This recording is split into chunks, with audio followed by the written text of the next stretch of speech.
Meus queridos irmãos, a graça e a paz do Senhor Jesus.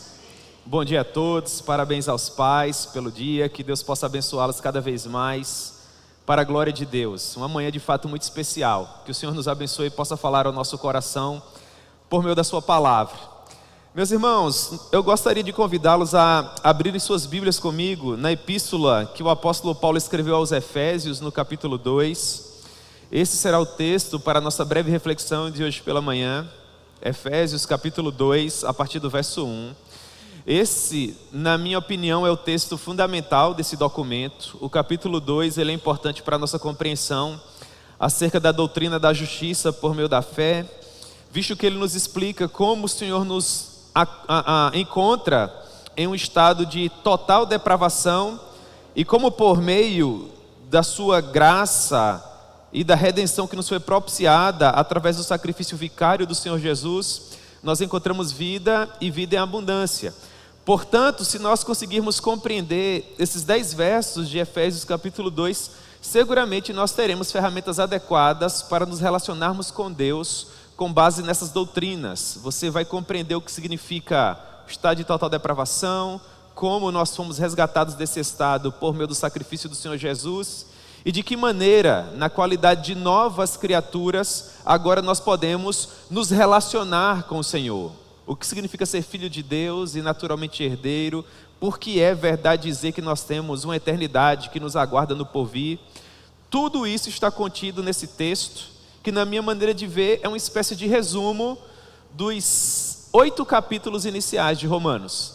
A forma como Deus nos encontra em total depravação e como nós chegamos a um estado de graça, a garantia de filhos e herdeiros por meio da graça do Senhor Jesus. Portanto, que Deus nos ajude, em nossa breve jornada de hoje pela manhã.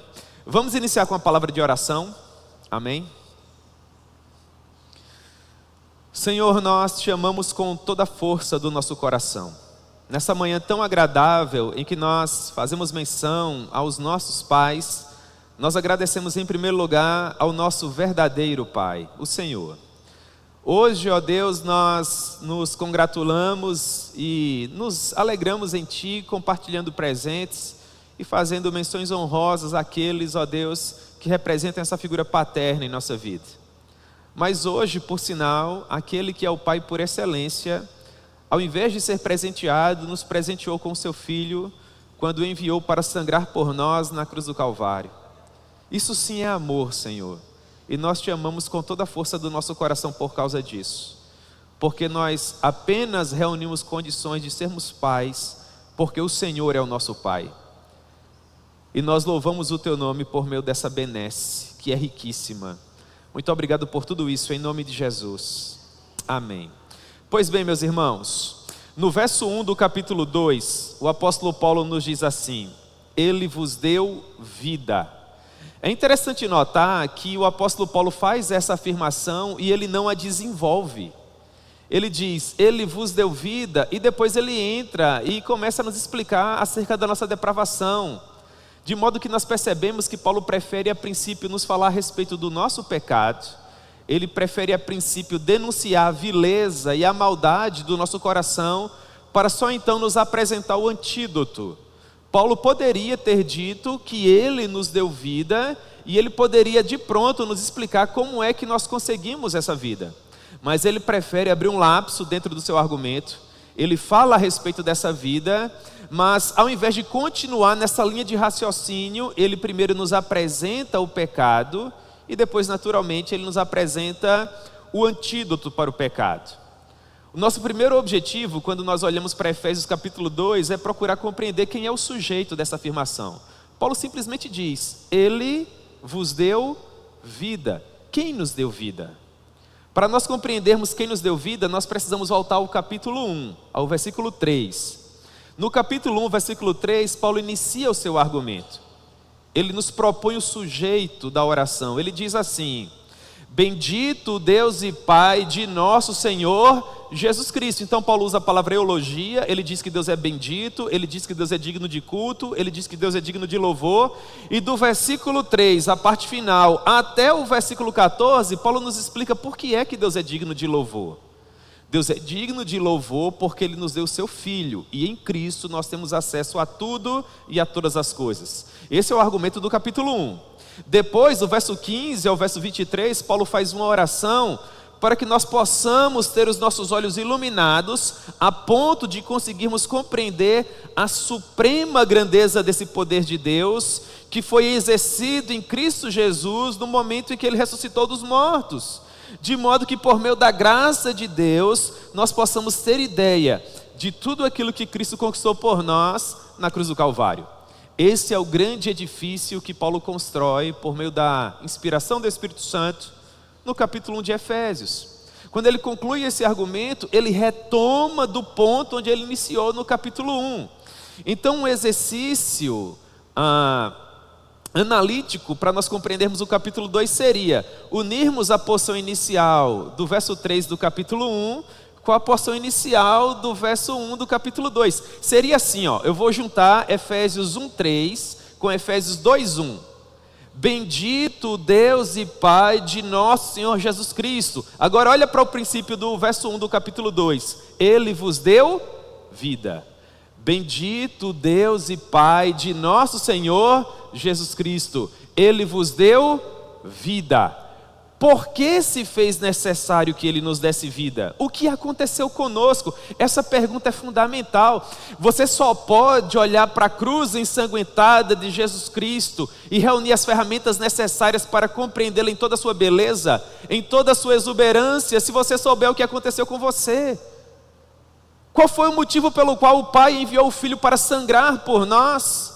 Porque foi que o Pai puniu no Filho daquela maneira tão atroz o nosso pecado? Onde Ele queria chegar com tudo isso? Porque se fez necessário que Deus nos demonstrasse tão publicamente toda a sua ira e descarregasse no Filho toda a sua justiça. Por que o Pai se encontrava tão irado dessa maneira? Essa é a pergunta fundamental. Para nós respondermos essa pergunta, nós precisamos voltar muitos milênios no tempo, até o jardim do Éden, no momento em que Deus estabelecia o pacto das obras conosco, com todos os seres humanos, na pessoa de Adão. O Senhor Deus se revela a Adão, Gênesis capítulo 2, verso 16, e nós temos assim: e o Senhor Deus lhe deu esta ordem: de toda árvore do jardim comerás livremente, mas da árvore do conhecimento do bem e do mal não comerás. Aqui, irmãos, nós temos um princípio. Deus está estabelecendo um pacto com o homem. Em outras palavras, Deus estava dizendo que tudo aquilo que havia sido criado para a glória de Deus e para a alegria do homem. E para além de tudo aquilo que havia sido criado, nesse estado perfeito, todos os dias, na viração do dia, o Senhor se manifestava ao homem. O relacionamento era perfeito, porque nós não estávamos sendo acometidos pelo pecado. O pecado ainda não havia entrado no mundo. De modo que Deus nos propõe a árvore do conhecimento do bem e do mal para servir como uma espécie de gatilho. A árvore do conhecimento do bem e do mal denunciaria qual seria o estado do nosso coração. É como se Deus colocasse diante de nós a bênção e a maldição. Deus está nos dizendo, no momento em que tudo que foi criado não for mais suficiente, no momento em que o meu próprio ser, em toda a sua beleza e glória, não for mais suficiente, então tome da árvore do conhecimento do bem e do mal. Porque com esse comportamento você estará me dizendo que não tem mais prazer nas minhas leis, não tem mais prazer nas minhas regras. Agora você se levanta contra mim e no seu coração você tem o desejo de ser tal qual eu sou. Porque quando você comer do fruto, você me dirá em outras palavras: eu sou o Senhor do meu destino. Eu sei o que é melhor para a minha vida. Eu quero estar para além dos teus mandamentos. Eu quero estar para além das tuas regras. É justamente dessa forma que a antiga serpente seduz a mulher. Vocês conhecem muito bem o contexto. E ela cai naquele terrível ardil e comete o pecado, e bem assim o seu marido. No momento em que isso acontece, no momento em que aquele primeiro casal toma do fruto da árvore do conhecimento do bem e do mal, e se apetece e come daquele fruto, nesse momento o pacto é quebrado. Nesse momento nós estamos para além daquilo que Deus estabeleceu, e por causa disso nós caímos. Isso significa pecar. Pecar é errar o alvo, é estar num caminho equivocado, é estar para além dos limites que Deus estabeleceu. O que foi que esse pecado causou? Ora, Deus havia sido claro, ainda no capítulo 2, verso 17. Gênesis 2,17. Porque no dia em que dela comeres, certamente, perceba, nesse ponto não pode haver dúvida. Porque no dia em que dela comerdes, certamente morrerás. Nesse momento ocorreu a falência espiritual do homem. Nós nos rebelamos contra Deus e nos tornamos os nossos próprios deuses. Nós tomamos as rédeas da nossa vida. Nós passamos a escolher o nosso próprio caminho. Achávamos que nós conseguiríamos viver a revelia de Deus, sem ter comunhão com Ele. E Deus havia sido taxativo. Todas as almas pertencem a mim. A mim pertence a alma do Pai. A mim pertence a alma do Filho. Ezequiel 18,14. Mas a alma que pecar, essa morrerá. Qual o salário do pecado? A morte. E por que isso é tão claro em Gênesis? Entenda que o homem é a coroa da criação. Depois que todo o ecossistema havia sido criado, Deus cria o homem a partir do pó da terra para que o homem pertencesse à terra. Mas mesmo tendo sido criado, o homem permanecia inanimado. Não havia aquilo que os gregos chamavam de anima, o que dá vida ao ser humano. O que na palavra de Deus nós chamamos de fôlego de vida. Deus deixou o fôlego de vida por último para que teologicamente nós compreendêssemos que mesmo criados nós não tínhamos condições de viver à parte dele. Por quê? Porque fôlego não é simplesmente algo que nos é dado. Fôlego é algo que tem que ser dado, mas que sobretudo precisa ser mantido.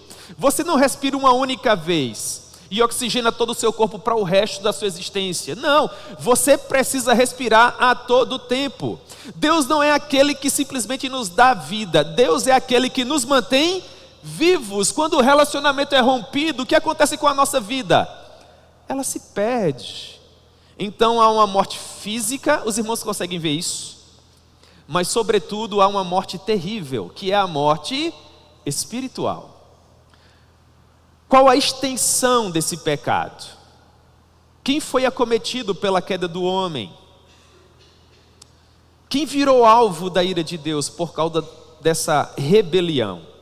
O apóstolo Paulo, em Romanos capítulo 3, versículo 10, Romanos 3,10, vai nos dizer assim: não há justo, nenhum sequer, não há quem entenda, não há quem busque a Deus. Todos, essa palavra todos engloba todo o gênero humano, à exceção do Senhor Jesus. Todos se extraviaram, a uma se fizeram inúteis. Não há quem faça o bem, não há um. Como isso nos humilha, não é? Quando você diz, eu sou bom pai, eu prometo e cumpro, eu compro e pago, eu sou gente boa, sou bom cidadão. Paulo diz em Romanos 3,23, pois todos pecaram, sem exceção, e carecem da glória de Deus. Logo, resta provado que o pecado se estendeu a toda a humanidade, porque Adão era o nosso representante perante o Senhor. Dentro da teologia, existe um princípio que nós chamamos de pacto federativo. Significa dizer que Deus criou Adão, e Adão era o nosso cabeça federal, do termo foedos. O que significa? Que Deus se relacionava com Adão, e a partir de Adão, ele se relacionava com toda a humanidade. A missão de Adão era casar-se com Eva e cumprir aquilo que nós chamamos de mandato cultural. Em outras palavras, povoar a terra, para a glória de Deus. Segundo a nossa amada teologia, o objetivo de Deus com esse pacto era conviver com Adão em um ecossistema perfeito, manifestando-se pessoalmente a ele, por um lapso temporal que nós não temos como precisar. Nós não sabemos por quanto tempo isso ia durar.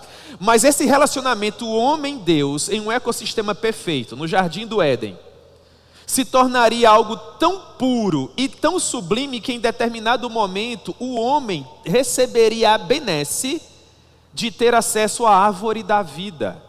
Ele tomaria do fruto, ele comeria dele, e a partir de então, em estado perfeito, o homem viveria eternamente. Só que no meio do processo o homem se rebelou contra Deus, Ele não esperou pela oportunidade de comer da árvore da vida, ele preferiu tomar as rédeas do seu destino e comer da árvore do conhecimento, e dessa forma se tornou pecador. Se Deus permitisse que nesse estado o homem comesse da árvore da vida, o homem seria um pecador eterno. Por nos amar e já nos dando indícios do segundo pacto, esse perfeito, o pacto da graça, Deus bloqueia o caminho para a árvore da vida.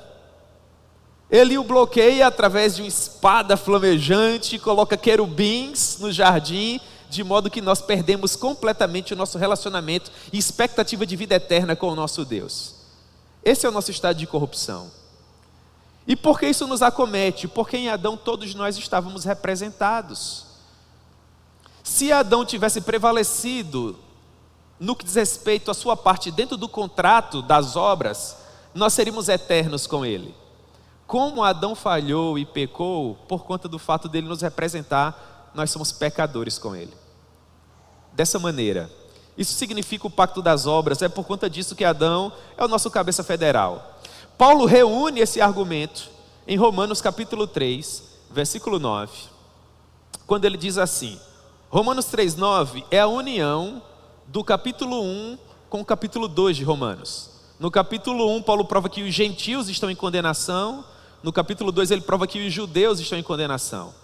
No verso 9 do capítulo 3, ele une o capítulo 1 e o capítulo 2 e diz assim: que se conclui? Existe alguma vantagem pelo fato de sermos judeus? Nós estamos em vantagem no que diz respeito ao pecado? Ora, ele já provou no capítulo 2 que não, os judeus também pecaram, também estão destituídos da glória de Deus. Então ele diz, não, de forma nenhuma, pois já temos demonstrado, e esse é o meu desejo nessa introdução, pois já temos demonstrado que todos, sem exceção, tanto judeus como gregos, leia-se gentios, todos estão debaixo de quê? De pecado. É isso que nós precisamos saber. Todos estão debaixo de pecado. Essa situação terrível acometia todo o gênero humano, à exceção de Cristo. É por isso que Paulo diz que ele nos deu vida, mas não desenvolve o argumento. Ele quer a princípio provar que todos somos pecadores. Então ele diz que Deus nos deu vida, ele para por aqui e começa a explicar a doutrina do pecado. Agora que todos nós aqui estamos cientes de que não é exceção, de que todos somos pecadores, nós podemos olhar para o verso 1 do capítulo 2 e compreendê-lo. Paulo diz, estando vós mortos nos vossos delitos e pecados, entre os quais também todos nós andamos outrora, segundo as inclinações da nossa carne, fazendo a vontade da carne e dos pensamentos, e éramos, por natureza, olha a ligação com Adão, aparecendo mais uma vez, e éramos, por natureza, filhos da ira, como também os demais.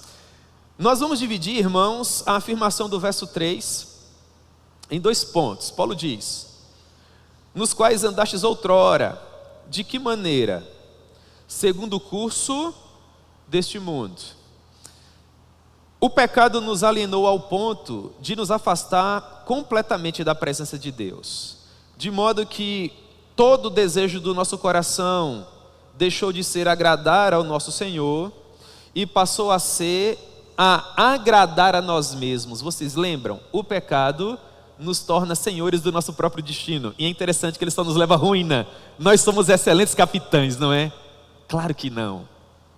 Nós somos terríveis em conduzir a nossa própria vida. Louvado seja o nome do Senhor, porque hoje, por meio da cruz ensanguentada, todas as áreas da nossa vida estão submetidas ao senhorio de Cristo.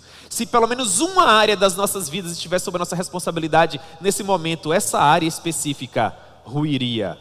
Porque todo o desejo do nosso coração é nos satisfazer, é trazer até nós aquilo que nos satisfaz, é nos conceder prazeres, e esses prazeres inevitavelmente contribuem para aumentar cada vez mais a ira de Deus sobre nós, porque no momento em que nós deixamos de glorificar a Deus, nós passamos a glorificar a nós mesmos, e ainda construímos outros ídolos, e Deus não compartilha a glória dele com absolutamente ninguém. Nós deixamos de ser filhos, passamos a ser rivais. Imagine o que é se tornar rival do Senhor dos Exércitos. daquele que nunca perdeu em batalha. Nós não temos ideia da ira de Deus. Mas há quem diga que no cálice da ira de Deus não exista uma única gota de misericórdia. E nos rebelamos contra Deus, procurando viver segundo o curso deste mundo, produzindo nosso próprio vocabulário, usando as roupas que nos agradam. Nós nos alienamos a tal ponto que olhamos para o espelho e não nos preocupamos mais em nos vestir para a glória de Deus, nós nos vestimos para a nossa própria glória. O desejo do nosso coração pecaminoso é seduzir, nós queremos adoradores. Eu vou dar um exemplo. Quando uma moça se veste de uma maneira que não convém, o objetivo por trás do seu coração pecaminoso é seduzir os homens de modo a torná-los seus adoradores. Ela quer ser vista, ela quer ser contemplada. Não, ela vai além, ela quer ser adorada. Isso é pecado, isso é rebelião. Isso denuncia a maldade do nosso coração. O homem se comporta da mesma maneira, com as armas que lhe convêm. Nós deixamos de nos justificar com base na cruz ensanguentada do Senhor Jesus e passamos a nos justificar com base nos ditames do mundo. E isso é tão verdade que quando nós não conseguimos comprar uma roupa que todo mundo está usando, nós nos sentimos mal. Eu me sinto assim. Se você for sincero, você também. Se todo mundo usa uma roupa com determinado corte, que tem determinada cor, e você usa a roupa da estação passada, você diz no seu coração: eu estou deslocado, a coisa não acontece como convém, eu estou fora do parâmetro. O que significa isso, irmãos? Significa o curso deste mundo ditando a regra. Fora com a justiça que não tem a ver com padrões culturais, fora com a verdade que é supracultural. Fala mais ao nosso coração pertencer ao mundo e nos comportar como o mundo se comporta. Vocês conseguem compreender isso? Viver segundo o curso deste mundo, de acordo com os padrões de um mundo que jaz no maligno. E para piorar, nós nem nos dávamos conta disso. Nós achávamos que éramos antenados. Há até uma palavra mais bacana, né? Nós éramos transados. E não sabíamos, olha ainda para o verso 3, ou melhor, para o verso 2, que nós estávamos vivendo segundo o príncipe da potestade do ar, do espírito que agora atua nos filhos da desobediência. Paulo aponta para a influência do inimigo das nossas almas sobre as nossas vidas. A expressão príncipe da potestade do ar aponta para o poder limitado de Satanás. Ele não é onipotente, mas ele é poderoso. E dentro desse poder limitado, sendo auxiliado por seus asseclas, por uma miríade de seres espirituais caídos que se rebelaram contra Deus, à semelhança dele, Satanás, ele vive neste plano, neste mundo, realizando os seus feitos malignos. E Paulo diz que não existe um terreno neutro. Não há qualquer ser humano que, durante essa batalha cósmica que é travada por aquele que está em triunfo, porque Jesus não mede forças com o diabo, Jesus é vencedor, Ele é o Christus Victor, Ele é o Cosmocrator, Ele é o Senhor do universo, e Satanás é uma marionete nas mãos dele. Às vezes as pessoas entram em uma confusão porque pensam que nesse conflito entre o bem e o mal, há uma queda de braço entre o Senhor Jesus e Satanás. Claro que não, Jesus é todo poderoso e Satanás é derrotado. Ele só espera pelo momento devido em que ele será lançado de uma vez por todas em um lago que arde com fogo e enxofre, mas ele não pode absolutamente nada, ele está sob o estrado dos pés daquele que reina. Mas nessa luta cósmica, existem pessoas que pensam que podem permanecer neutros. São as pessoas da turma do deixa disso. São os politicamente corretos do mundo espiritual. Eles não tomam partido pelo exército de Emanuel. E poucos se interessam pelo exército das trevas. Eles acham que podem permanecer neutros, sem pertencer a um ou a outro. É como aquela anedota do muro entre os dois reinos. O reino celestial e o reino das trevas. E separando um e outro, há aqueles que permanecem no muro. E as pessoas que estão em cima do muro, dentro dessa anedota, olham para o inimigo das nossas almas e se perguntam assim: por que você não nos puxa para o seu terreno? já que você tem acesso a nós? Ao que ele responde: porque o muro é meu. Quem está no meio do caminho, quem está entre os dois reinos, quem está no meio da batalha sem tomar partido, quem não se decide já pertence ao inimigo. Porque o Senhor Jesus foi enfático: quem não é por mim, é contra mim. E todo aquele que comigo não ajunta, espalha. Meus irmãos, não há terreno neutro. Ou nós estamos sob a autoridade daquele que reina, do Senhor Jesus, ou nós estamos sob a autoridade do príncipe da potestade do ar. O que é terrível parte o meu coração.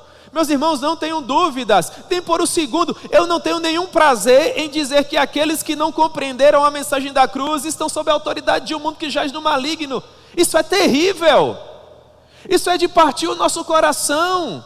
Perceba como Paulo é claro, ele é enfático ao usar o termo presente. Isso está acontecendo agora. Olhe para o verso 2, ele diz: o Espírito que agora, nesse momento, atua nos filhos da desobediência, nos filhos de Adão.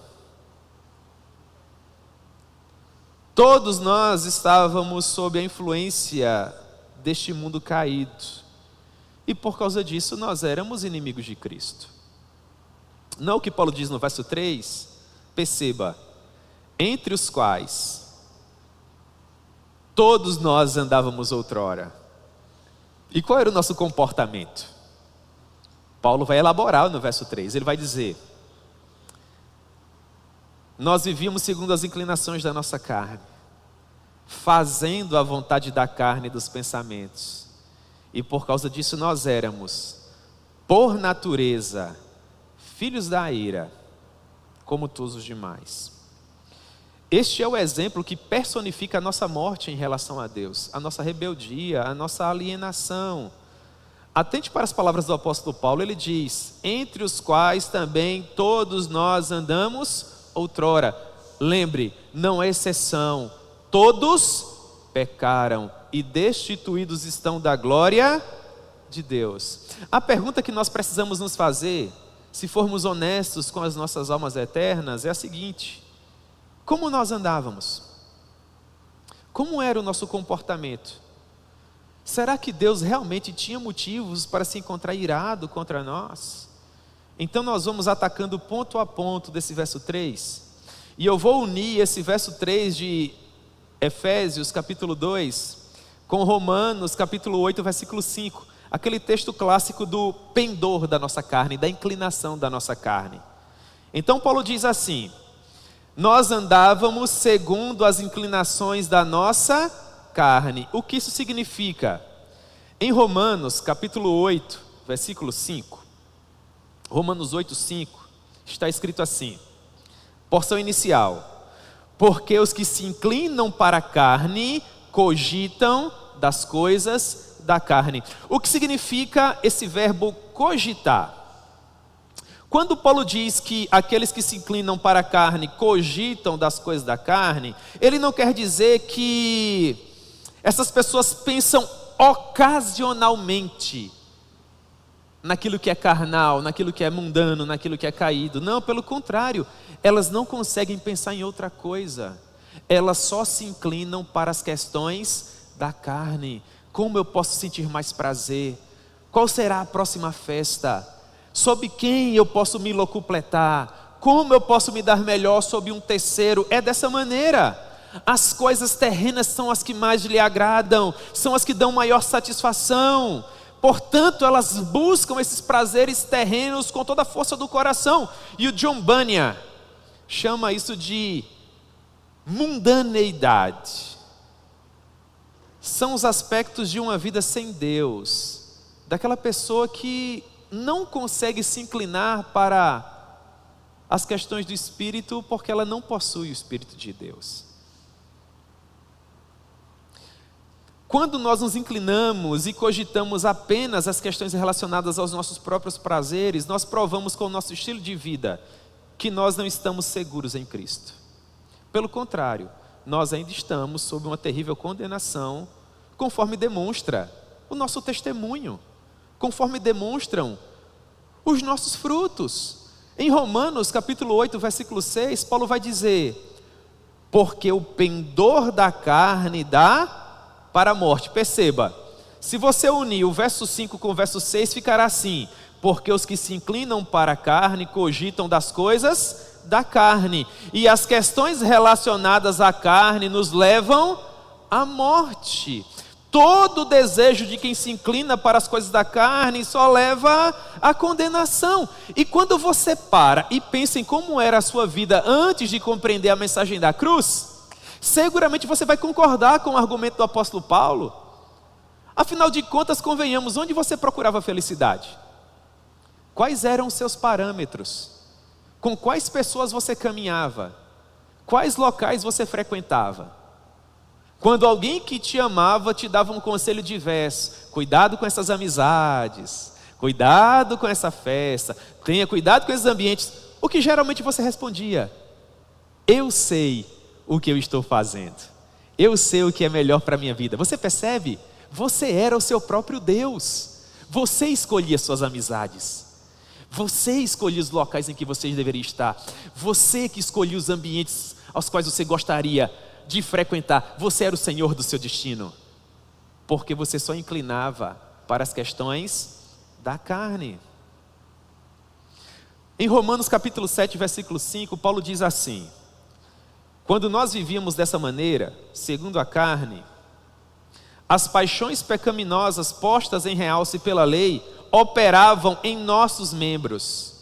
Com que objetivo? Olha a preposição de instrumentalidade. Daqui a pouco os seminaristas da igreja vão saber isso de cor. Quando vê um a fim de, vai ser, irmãos, fantástico. É tão bonito.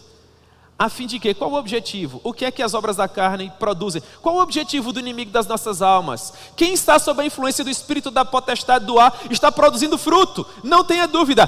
Com que objetivo? Eles frutificam para a morte. E mais, Romanos 6, 21. Romanos 6, 21, naquele tempo, leia-se, quando você cogitava a respeito daquilo que só produzia prazeres para a sua carne, naquele tempo, quando você era o senhor do seu próprio destino, pergunta, Romanos 6, 21, naquele tempo, que resultado você colheu? Quando você era o capitão, quando você ditava as regras, quando você estava sob a influência do príncipe da potestade do ar, que resultado você colheu? O próprio Paulo responde, ele diz: somente aquilo acerca do que nós nos envergonhamos hoje. Por quê? Porque o fim de todo o fruto produzido, a revelia de Deus, só nos leva à morte. Perceba como isso é forte. Às vezes você encontra com um amigo que te conheceu à época em que você não era cristão, e ele te vê penteado, perfumado, bem asseado, e ele fala assim: hoje, Emerson, rapaz, eu te vejo hoje, homem de Deus, pregador do evangelho, e nem parece que um dia você foi aquele rapaz. Eu já corto, eu falo assim para ele: não lembra não, eu não tenho prazer nisso, eu não tenho prazer nisso, eu prefiro que você guarde uma boa recordação de mim, que Deus substitua aquele velho homem que se corrompia para a iniquidade, e revista a sua memória de um novo homem que se reveste para uma novidade de vida. Meus irmãos, eu não tenho como apagar o meu passado, mas eu me envergonho dele. E graças a Deus eu fui alcançado pela cruz ensanguentada com 18 anos, quase 19. E eu digo para Deus: por que não antes? Né? Eu vivia frustrado, porque na igreja que eu frequentava, nós nos assentávamos em forma de coral, e havia o coral dos jovens, o presbítero Fabrício é meu contemporâneo, nós servíamos ao Senhor juntos. Somos da mesma geração, graças a Deus, o que me orgulha demais. E eu lembro que eu me assentava ao lado dos meninos que tinham a idade dos nossos filhos hoje, e eu ficava com o coração partido, porque eu queria ter tido a oportunidade que eles tiveram, de não queimar etapas, de não ter experimentado tudo aquilo que eu experimentei. E eu os observava tão puros, tão cândidos, e eu dizia no meu coração: Senhor, por que o Senhor permitiu que eu andasse errante por todo o tempo? Por que o Senhor permitiu que eu procurasse fora aquilo que todo o tempo estava dentro de mim? Até que finalmente eu compreendi, irmãos, o que significa ser batizado, a maneira com que nós sepultamos o nosso passado que se corrompe para a iniquidade, e como Deus nos oferece a partir do batismo a oportunidade de vivermos uma novidade de vida. Então finalmente o meu pobre coração encontrou paz, paz que excede todo o entendimento. Isso é maravilhoso, não é? Eu queria ter 1000 outras vidas, irmãos, para ensinar essa verdade a todos quantos estão sobre a face da terra. Portanto, perceba, vamos voltar para Romanos. Quem se inclina para as coisas da carne, quem procura satisfazer os seus próprios planos, tais pessoas estão em inimizade contra Deus. Olhe para Romanos capítulo 6, versículo 7. Não, capítulo 5, versículo 7. Romanos 5, 7. Será que é isso mesmo, meu Deus? Não é. Romanos 8, 7, Felipe. Por isso, o pendor da carne, a inclinação da carne é inimizade contra Deus. Em outras palavras, se inclina para a carne, não tem a mente do Espírito. Olha em que termos a teologia paulina nos propõe. Você é inimigo de Deus. Você percebe que Paulo não constrói um meio termo? Paulo não leva em consideração ignorância, ele não pressupõe que a pessoa não tem um conhecimento teológico devido, não. São 2 campos, 2 reinos. Ou você pertence ao Senhor, ou você é inimigo dele. Por isso, ou seja, pelo fato de você se inclinar para a carne e fazer os desejos da carne, você é inimigo de Deus. E sobre essas pessoas ainda pesa a condenação. Por quê? Ainda no versículo 7. Porque essas pessoas não se sujeitam à lei de Deus. Elas não têm prazer nas regras estabelecidas. Ontem nós tínhamos um culto tão abençoado de jovens aqui, irmãos, a igreja estava lotada ontem. Meu Deus do céu. Imagine como fica o coração de um pastor no culto de jovens com a igreja lotada. É precioso demais, né, irmãos? Glória a Deus. E nós concluímos exatamente isso, não é? Nós olhávamos para a parábola do filho pródigo, para o comportamento do irmão mais velho, e o que nós concluíamos? Que aquele rapaz, mesmo estando na casa do pai, não tinha prazer na lei que o pai estabelecia, nas decisões que o pai tomava. O pai preferiu perdoar o filho mais novo. Como o filho mais velho fica? Eu não concordo com você.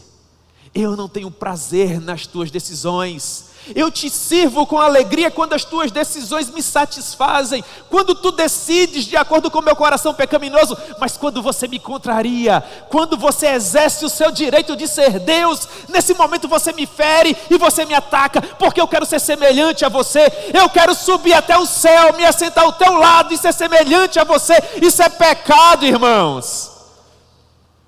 O pastor Jonas Madureira, no seu livro O Preço do Discipulado, é enfático. Ele diz: ser discípulo de Jesus é seguir a Jesus nos termos de Jesus. Agostinho sofreu muito, quebrou muito a cara, deu muito com a cara na parede. Quando ele não aguentava mais, ele disse: dá-me o que ordenas, e ordenas o que quiseres. Porque nós não temos como resistir a essa vontade que é soberana. Como Paulo concluiu o argumento? Pensando ainda em Romanos capítulo 8, versículo 8. Romanos 8, 8. Olha como ele conclui. Olha a primeira palavra de Romanos 8, 8. Me acompanhe se a ideia não é de conclusão.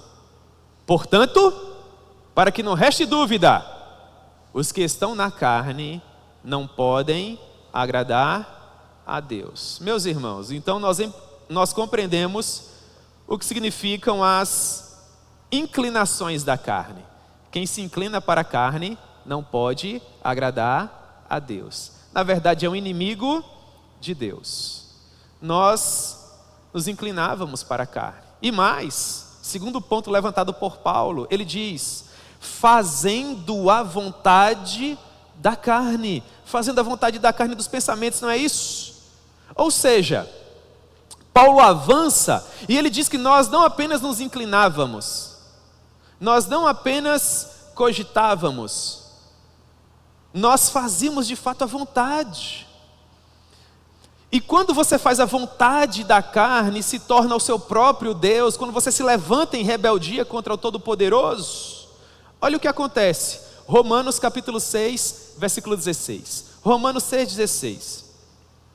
Paulo diz: não sabeis que daquele a quem vos ofereceis como servos para obediência, desse mesmo a quem obedeceis sois servos, Perceba, se você se inclina para as coisas da carne e faz os desejos da carne, você é um escravo, você é um servo da carne. Você está em inimizade contra Deus, é um inimigo de Deus. E nos termos da teologia, se você é inimigo de Deus, você só pode estar sob a atuação do espírito da potestade do ar, do espírito que agora atua nos filhos da desobediência.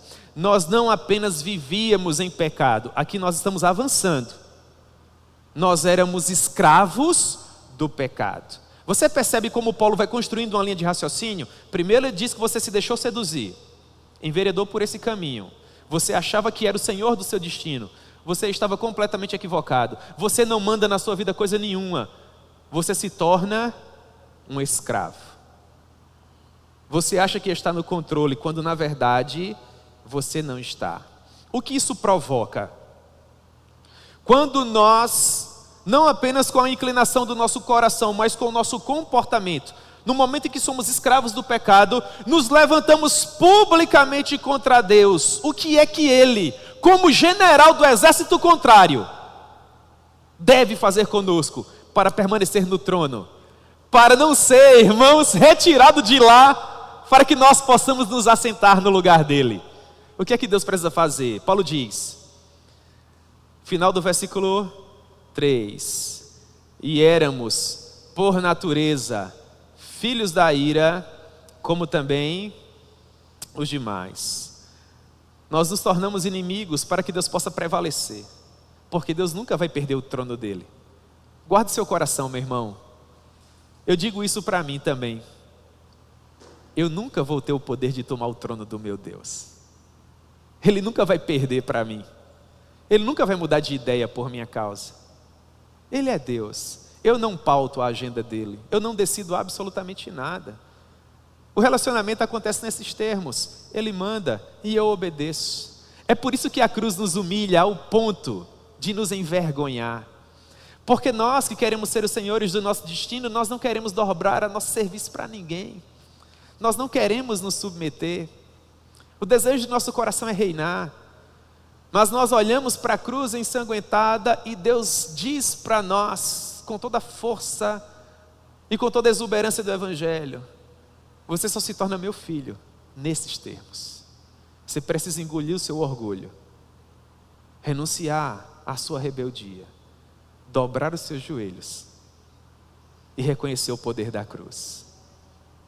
Porque é na cruz que nós encontramos vida e vida em abundância. Vocês conseguem compreender, irmãos, a maneira como Deus nos propõe a maldade do nosso coração nesses termos? Esse é o nosso estado de condenação. Inimigos de Deus, filhos da ira, como todos os demais que ainda não reconheceram Cristo como Senhor. No momento em que Paulo nos mostra a maldade do nosso coração e quão desesperadamente corrupto esse coração é, ele nos propõe o antídoto, ele nos apresenta o remédio. É como que se no momento em que nós finalmente aprendemos tudo isso, nós nos levantássemos e falássemos: Senhor, eu não aguento mais, isso não é vida. Eu não consigo, ó Deus, conceber uma realidade assim. Eu não tenho mais como olhar para a minha realidade e perceber que eu estou sem Cristo, separado da comunidade de Israel, estranho às alianças da promessa, não tendo esperança e sem Deus no mundo. O que fazer? Paulo diz, verso 4 e 5, perceba a ideia adversativa. Paulo fala de maldade, Paulo fala de ira, Paulo fala de condenação. O nosso coração está em frangalhos, nós não aguentamos mais, até que finalmente ele nos mostra o antídoto. E ele faz isso com palavras que deveriam ser escritas com letras douradas. Ele diz: mas Deus, porém Deus, contudo Deus, não obstante Deus. Perceba, você não implica, você não reage, você não faz absolutamente nada. Não esqueça, você está morto em seus delitos, você está morto em seus pecados, você é rebelde, você é inimigo, só ira paira sobre você. Mas Deus, sendo rico em misericórdia, e por causa do grande amor com que nos amou, e estando nós mortos em nossos delitos e pecados, nos deu vida juntamente com Cristo. Pela graça sois salvos. Não é maravilhoso isso, irmãos? Como é bonito! Nós precisamos olhar para esse mais do princípio do verso 4, porque ele aponta para uma mudança de ideia. Paulo acabou de construir toda a sua teologia acerca do pecado. Paulo agora deveria arrematá-la, simplesmente dizendo assim: vocês conseguem ver, pecadores? É dessa maneira que vocês rebelaram-se contra Deus. Portanto, entendam de uma vez por todas: o salário do pecado é a morte. Porque está escrito, Provérbios capítulo 17, versículo 15: o que justifica o ímpio e o que condena o justo são abomináveis para o Senhor. Está escrito em Êxodo capítulo 23, versículo 7. O Senhor diz: porque não justificarei o ímpio. Para satisfazer a sua justiça, nós teríamos que ser condenados. É isso que a palavra estipula. O salário do pecado é a morte. O pecador precisa pagar com a própria vida. A pergunta teológica aqui é a seguinte: como Deus pode perdoar o pecador sem sacrificar a sua justiça? Ele disse: a alma que pecar, essa morrerá. Eu não perdoarei o ímpio. Ele diz, Ezequiel capítulo 18, verso 4, Ezequiel 18, 4: todas as almas pertencem a mim pertence a alma do Pai, a mim pertence a alma do Filho, mas a alma que pecar, essa morrerá. Hebreus capítulo 9, verso 22, Hebreus 9, 22: só há perdão de pecados se houver derramamento. O pecador precisa pagar com a vida, porque não há vida à revelia do Senhor. Não há vida se nós estamos destituídos dele. Mas Deus não faz isso. E é por isso que essa é a mais bela e a mais sublime mensagem que o universo um dia terá o prazer de ouvir. Porque no momento de nos condenar, no momento em que todas as provas foram apresentadas, vocês me acompanharam, não é verdade? Está provado, nós não merecemos viver, nós rebelamos, nós pecamos. Nós somos inimigos de Deus. Para ser justo, Ele precisa nos punir. E no momento em que nós deveríamos ouvir a sentença, Ele aparece com esse mais que diz: mas Deus, sendo rico em misericórdia, e por causa do grande amor com que nos amou, e estando nós mortos em nossos delitos e pecados, nos deu vida juntamente com Cristo. Perceba, abra bem os seus ouvidos, porque nesse ponto não pode haver dúvida. Nós éramos esses miseráveis pecadores, mas, em primeiro lugar, sendo Deus rico em misericórdia. Em segundo lugar, por causa do grande amor com que nos amou. Em terceiro lugar, estando nós mortos em nossos delitos e pecados, e nós já sabemos muito bem o que isso significa, Ele, o Deus lá de Efésios capítulo 1, versículo 3, bendito Deus e Pai de nosso Senhor Jesus Cristo. Esse Deus que em Efésios capítulo 2, versículo 1, nos deu vida, fez isso como? Nos deu vida. Olha como Paulo une os argumentos, irmãos. Nos deu vida juntamente com Cristo. A nossa grande missão aqui é compreender juntamente. Juntamente, o que significa? Eu me inclinava para a carne, dava vazão aos meus desejos, realizava-os, me tornava escravo dele, e por conta disso era inimigo de Deus, filho da ira, réu de condenação eterna. Mas em dado momento da minha jornada, Ele me deu vida juntamente com Cristo. É aqui que nós respondemos a pergunta que diz assim: como Deus pode perdoar o ímpio sem sacrificar a sua justiça e sem pôr de lado as exigências da lei? Resposta: no sangue do Filho. Como Deus pode perdoar o pecador sem varrer para debaixo do tapete a sua justiça? Resposta: Ele pune o pecado do pecador Na morte do seu próprio Filho. É por isso que se diz que a morte de Cristo é vicária. Significa que ela é substitutiva. Dentro de tudo isso que Paulo nos ensinou até aqui, quem deveria morrer? Nós. Todos nós. Porque todos pecaram e destituídos estão da glória de Deus. Mas o que é que Deus faz? Sendo rico em misericórdia e por causa do grande amor com que nos amou, e estando nós mortos em nossos delitos e pecados, leia-se, sem condição alguma de somar, de contribuir, a gente não fez absolutamente nada. Ele nos deu vida. Ele nos deu vida. Como Ele fez isso? Nós agora olhamos para o Antigo Testamento e observando todo aquele rito cerimonial, todos aqueles animais que eram sacrificados pela manhã e à tarde, todo aquele vasto sangue que foi derramado apontava para um sangue que um dia seria perfeito. Se aqueles sacrifícios do Antigo Testamento eram precários e por causa disso precisavam ser substituídos, Hebreus capítulo 8, versículo 13, agora finalmente nós encontramos um sangue que é perfeito, um sangue sem mácula, um sangue de Cristo. 1 João capítulo 2, verso 2, Ele é a propiciação por nossos pecados, Ele substitui os nossos pecados. 1 João capítulo 4, verso 10, nisto consiste o amor, não em que nós tenhamos amado a Deus, mas em que Ele nos amou e enviou o seu Filho como propiciação pelos nossos pecados. O que isso significa?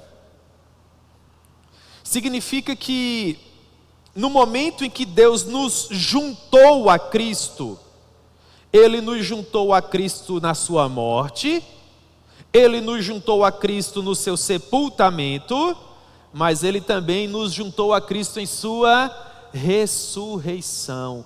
Tudo isso por meio da fé. Olhe para o verso 6. E juntamente com Ele, quem é o sujeito aqui? Cristo. E juntamente com Ele nos ressuscitou e nos fez assentar nos lugares celestiais em Cristo Jesus. Meus irmãos, nesse momento, faltando 15 minutos para as 11, e eu não vou passar de 11 horas, se não der tempo a gente vai parar por aqui e terminar no horário bem direitinho, com 1h30 de culto, amém, irmãos? Nesse momento nós estamos olhando para o maravilhoso castelo da doutrina da regeneração, e essa era a minha maior dúvida. Eu não conseguia compreender justiça por meio da fé, porque eu não compreendia regeneração. Eu não conseguia me apropriar da doutrina, como eu estou fazendo com um púlpito aqui. Tão bonito esse púlpito, né, irmãos? Tão bonitão. Eu não conseguia pegar na doutrina, eu não conseguia trazê-la para o meu coração. Eu dizia para Romanos capítulo 6, eu dizia para Efésios capítulo 2, eu não consigo compreender o que significa me unir a Ele. Paulo, me explique. O que significa estar unido a Cristo na sua morte, no seu sepultamento e na sua ressurreição? Como é que isso funciona? Que teologia é essa? A palavra que nós encontramos em Efésios como juntamente, em Romanos capítulo 6 é substituída pela palavra batismo. Em Romanos capítulo 6 o raciocínio é o mesmo. Paulo vai nos explicar que nós fomos batizados em Cristo na sua morte, ou seja, nós estávamos unidos a Cristo na sua morte. Quando Cristo era crucificado na cruz do Calvário, espiritualmente falando, por meio da fé, nós estávamos unidos a Ele. O que isso significa? Que no momento em que nós nascemos, na qualidade de seres humanos, nós nascemos descendentes de Adão, herdamos o seu pecado, porque ele é o nosso cabeça. Vocês lembram disso? Além do pecado que nós herdamos por sermos filhos de Adão, todos os dias, nós somamos o nosso próprio pecado. Para que nós pudéssemos ser regenerados, essa antiga natureza precisava morrer. Para matar essa antiga natureza, o que foi que o Deus Pai fez? Por meio da fé, o Deus Pai nos uniu à pessoa do Filho. E Ele crucificou o Filho. Está escrito assim, Romanos 6,6. Vamos lá, Filipão, Romanos 6,6. É bom colocar o verso, porque me obriga a falar pausadamente. Vocês estão vendo como eu estou falando mais devagar? Deus é maravilhoso, eu precisava disso. Sabendo isto, perceba, não pode haver dúvida, você precisa saber isso, que foi crucificado com ele o nosso velho homem. Foi crucificado com ele o nosso velho homem. Unidos a Cristo, batizados em Cristo, unidos a ele como velho homem. Para quê? Qual o objetivo? Para que o corpo do pecado fosse o quê? Destruído. Vocês estão me acompanhando? Espiritualmente falando, nós somos unidos a Cristo em sua morte. Qual o objetivo do Pai? Matar a velha natureza, nos desvencilhar de Adão, romper o nosso relacionamento com ele. As nossas cadeias são rompidas, nós deixamos de ter relacionamento, deixamos de ser escravos, para que o corpo do pecado seja destruído e não sirvamos o pecado como escravos. O Lloyd Jones olha para esse texto e diz: Adão, a minha antiga humanidade, o homem que era nascido sob a lei, nascido em pecado, nascido em condenação, o homem que pecou em Adão e que portanto colheu todas as consequências do pecado de Adão, este homem que estava sob a ira e a condenação de Deus, este homem morreu, ele foi crucificado com Cristo. Portanto, quando Paulo diz que nós precisamos nos despojar do velho homem, o que Paulo diz é que nós precisamos compreender que esse velho homem morreu. Ele morreu de uma vez por todas. A nossa antiga natureza que se corrompe para o pecado.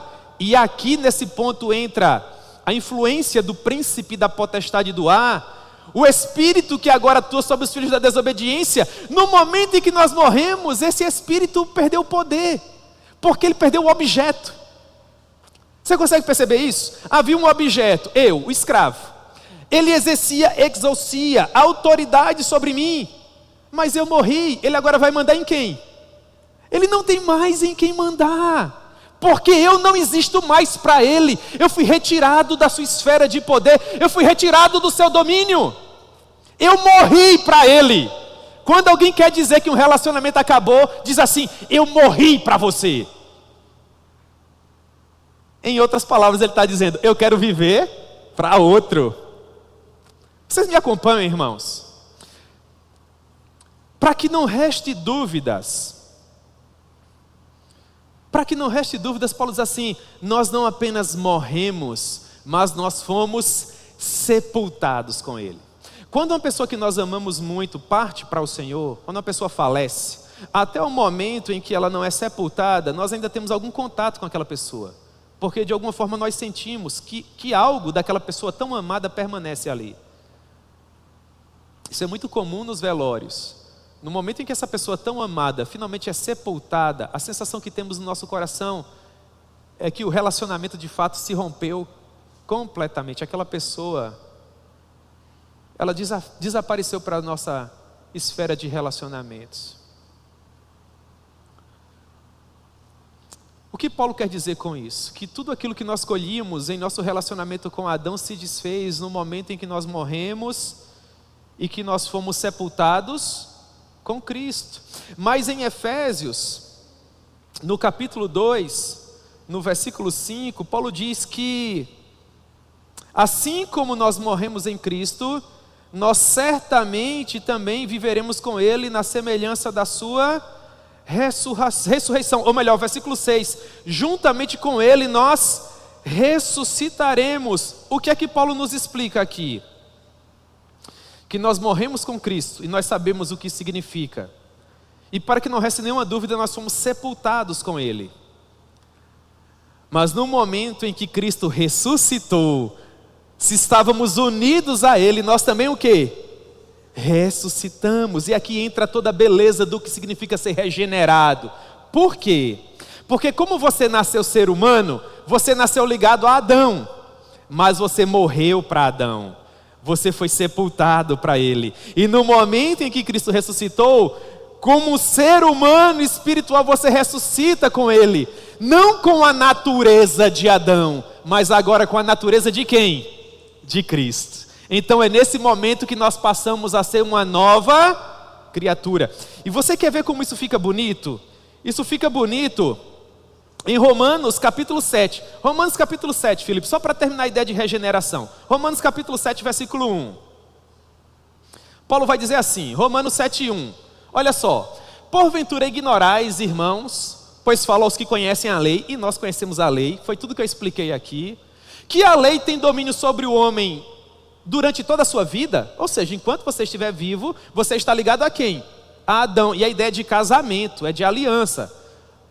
Agora, Paulo vai explicar, a mulher casada está ligada pela lei ao marido enquanto ele vive, mas se o marido morrer, o que acontece? A aliança se desfaz. Vocês estão me acompanhando? Nós em casamento estávamos ligados a Adão, só que a gente morreu. Quando a gente morre, a aliança do casamento o quê? Se desfaz. De sorte que será considerada adúltera se vivendo ainda o marido unir-se com outro homem. Só que se o cônjuge morrer, né, o marido está lá livre da lei e não será adúltero se contrair novas núpcias. Assim, meus irmãos, também vós. Ai, que bonito, irmãos. Você gosta de grifar a sua Bíblia? Esse é o texto. Assim, meus irmãos, também vós, morrestes relativamente à lei por meio do corpo de quem? Você morreu com Cristo, para que você possa pertencer a quem? A outro, a saber, quem? Você pertence a quem? Àquele que ressuscitou dentre os mortos. Agora olha com que objetivo Deus faz isso. Outrora nós frutificávamos para a morte, mas agora nós frutificamos para Deus. O que foi que aconteceu? No momento em que eu fui morto e sepultado com Adão, a minha aliança com ele se desfez, se rompeu. Aí, unido a Cristo, eu me ressuscitei com ele, como uma nova criatura. Eu estou casado com alguém? Não. Agora eu estou livre, não foi o que eu acabei de ler? E pelo fato de estar livre, eu não sou adúltero se eu me casar com outro. E agora eu me caso com quem? Em uma nova e eterna aliança. Ai, que bonito. Que bonito. Não é bonito? Você conseguiu acompanhar? Regeneração, nova natureza, novo relacionamento, nova esfera de valores, outra mente, outro coração, nova realidade em todos os sentidos. Eu fui retirado do poder do inimigo, do poder das trevas, eu fui transportado para o reino do Filho do seu amor. Ele não tem mais autoridade, ele não tem mais poder, ele não tem mais domínio, não sou mais escravo dele, agora eu pertenço a outro Senhor. Não mais como escravo, mas agora, finalmente, na qualidade de filho. Mas não apenas filho, eu sou também herdeiro, herdeiro de Deus e co-herdeiro com Cristo Jesus. Agora nós voltamos para Efésios capítulo 2 e nós percebemos o que significa estar assentado nos lugares celestiais em Cristo Jesus. O que significa? Significa dizer, irmãos, que uma vez que nós somos recebidos na condição de filhos, nós agora passamos a pertencer a um novo Senhor. Ele é o nosso Pai. E ninguém é abandonado por esse Pai. No momento em que nós passamos a pertencer a Ele por meio do sacrifício do seu Filho, ainda que nesse plano terrestre, como seres humanos, assim como vocês e eu, espiritualmente falando, Ele já nos assegura que nós estamos assentados nos lugares celestiais em Cristo Jesus. Sabe a ideia de assentar? É como se Deus olhasse para você e dissesse: descanse o seu coração, não há nada mais a ser feito, você está seguro, pode acreditar, descanse, se assente, confie. É isso. Você lembra que na época do Antigo Testamento, o sumo sacerdote tinha que entrar uma vez por ano, todos os anos, no Santo dos Santos para oferecer o pecado? Jesus entrou uma única vez, de uma vez por todas, ofereceu um sacrifício perfeito, suficiente e eficaz.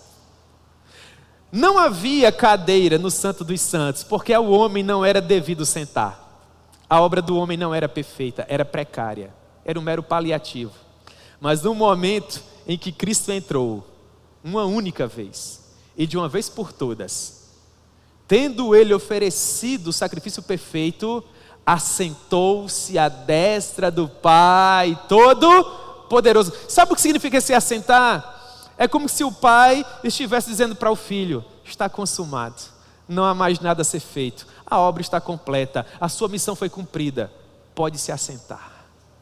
Isso é sensacional, a ideia teológica é a mesma, segurança eterna em Cristo. Não tenha dúvida, você está assentado nos lugares celestiais em Cristo Jesus. Não há nada que possa te afastar do amor de Deus que está em Cristo. Você não pode decair dessa graça, você não pode perder essa verdade, você não pode pertencer ao outro exército. Jesus jamais permitiria isso. E agora, irmãos, para nós completarmos o raciocínio do capítulo 2. Por que é que tudo isso foi feito por mim e eu ainda peco? Essa também era a minha dúvida. Eu entendi justiça por meio da fé. O que é estar ligado a Cristo em sua morte, em seu sepultamento, em sua ressurreição? O que significa Cristo ter morrido em meu lugar? Eu entendi o que significa regeneração. Essa nova realidade de relacionamentos que eu tenho em Cristo Jesus, porque estou unido em uma nova aliança com Ele. A dúvida que restava é: por que eu ainda peco? Se eu já estou assentado nos lugares celestiais em Cristo e não posso decair dessa graça, por que Deus não me tornou infalível desde já? Por que eu ainda tenho que dizer: miserável homem que sou, quem me livrará do corpo dessa morte? Ora, o Lloyd Jones nos explica dessa maneira. Entenda que no momento em que nós somos regenerados, nós fomos retirados da autoridade do príncipe da potestade do ar, do espírito que agora atua nos filhos da desobediência, e nós fomos transportados para o reino do Filho do seu amor. Nós pertencemos a Cristo. E o maligno não nos toca. Mas a nossa antiga esfera de relacionamentos permanece ali. Nós estamos ainda no mundo que jaz no maligno, apesar de agora sermos peregrinos e forasteiros, porque estamos voltando para casa. Aquela tensão entre o já e ainda não. Eu já estou assentado nos lugares celestiais, mas ainda estou aqui. O que significa dizer que se eu morrer hoje, quando eu abrir os olhos mais uma vez, eu já estarei lá. Isso é garantido. Ele é o penhor da minha herança. Ele me deu a sua palavra. Ele não pode mentir. Ele disse: o preço está pago, foi consumado. Nenhum daqueles que o Pai me deu se perdeu, nenhum. Eu estou lá. Eu tenho essa certeza no meu coração. Mas por que eu ainda peco? Porque a minha antiga esfera de relacionamentos, os prazeres que outrora me seduziam, olham para mim do outro lado. E já que eles não podem ir até lá para me tragar, ainda que o inimigo ruja como um leão, ele não tem o poder de me tragar. Eu pertenço a outro Senhor. Tudo que ele pode fazer é tentar me seduzir. Então ele me oferece um namoro que não convém, uma amizade que não convém, uma oportunidade que não convém, um pensamento que não convém, para tentar me seduzir. Já que ele não pode ir até lá, ele lança a armadilha do lado dele, e eu com as minhas próprias pernas me deixo enganar, me deixo seduzir, e atravesso a linha que divide o reino do meu Senhor, que sangrou por mim, para me dar vida, e volto para a minha antiga esfera de valores. Só que quando eu peco, aquilo que foi conquistado na cruz não cai por terra, foi perfeito, foi suficiente, foi eficaz. Eu sou uma nova criatura. Então quando eu peco, quando eu venho para o campo do inimigo, seja por que motivo for, dói na mente, dói no coração, e eu digo: eu não pertenço mais a isso. Meu Deus, como é que eu estou me comportando dessa maneira? Como é que eu pude me deixar seduzir e enganar dessa forma? Eu olho para o outro lado que me pertence, que é meu, que foi comprado para mim, para minha herança eterna, e eu digo: Senhor, por favor, me perdoe. E o que é que ele diz, irmãos? Você está perdoado, meu filho. E eu retorno. Em um único dia, quantas vezes a gente faz esse percurso? Por pensamentos, por obras, por palavras. Paulo olha para esse amor e diz assim: verdadeiramente, o amor de Cristo nos constrange. Não é magnífico, irmãos? Por que é que ele faz isso? A cereja do bolo de Efésios capítulo 2. Por que é que ele faz isso? Para que o pecador olhe para nós que somos agora, nesse momento, filhos de Deus, e diga assim: Deus faz isso para mostrar a suprema grandeza da sua bondade, a suprema grandeza da sua riqueza em bondade para conosco em Cristo Jesus, não é isso? Para mostrar nos séculos vindouros a suprema riqueza da sua graça em bondade para conosco em Cristo Jesus. Porque pela graça, por meio da fé. Isso não vem de vós, é um presente, não de obras para que ninguém se glorie, porque somos feitura dele, criados em Cristo Jesus para as boas obras, as quais Deus de antemão preparou para que andássemos nelas. Deus faz tudo isso para mostrar a suprema grandeza da sua bondade para conosco em Cristo Jesus. Deus faz isso para que as pessoas que ainda não o conhecem olhem para nós e digam o seguinte: meu Deus é muito amor, eu quero ser como Ele é, eu quero ser filho de Deus. Como eu faço para ser filho de Deus? Aí você apresenta o Evangelho para ele. O homem contribui de alguma forma para a sua salvação? A resposta é um categórico não. Porque pela graça, a graça é um favor imerecido. Porque pela graça sois salvos, por meio da fé. Isso não vem de vós, é um dom de Deus, é um presente de Deus. Toda obra da salvação é monergística. O que significa? Pertence apenas a Deus. Dentro da ordem da salvação, a única vez ou o único momento no qual nós somamos, no qual nós contribuímos, é no processo de santificação. Mas aqui a gente já está salvo. Nós só estamos aprendendo na santificação como é se comportar como filho de Deus. Você é salvo cheio de vícios, de manias, de coisas que desagradam a Deus, e no processo de santificação, já dentro da família de Deus, Ele vai te educando para que você se comporte como filho. E esse processo vai durar a vida inteira. Amém, irmãos?